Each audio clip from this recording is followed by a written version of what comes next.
একদম একদম চাক দেখান তখন একদম।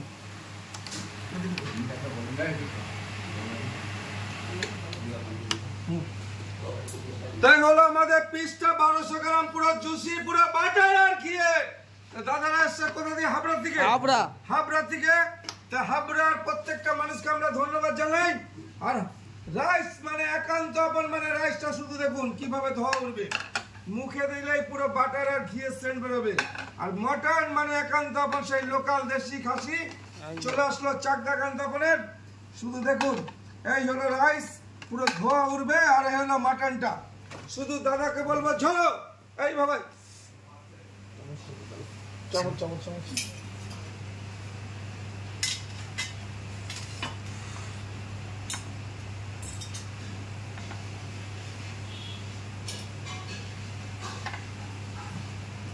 হ্যাঁ একদম। তাই হলো আমাদের সেই মাটনটা কিভাবে ঝরবে দেখুন এইভাবে এইভাবে ঝরছে ঝরছে ঝরে ঝরে পড়ছে। এই হলো মাটন দেখুন এইভাবে ঝরছে, শুধু ঝরে ঝরে পড়বে। এই হলো সেই একান্ত বলে মাটনটা। ও হো হো হো পুরো আগুন আগুন আগুন আগুন ঝরে ঝরে পড়ছে, একদম পুরো ঝরে ঝরে পড়ছে, ঝরে ঝরে ঝরে ঝরে পড়ছে।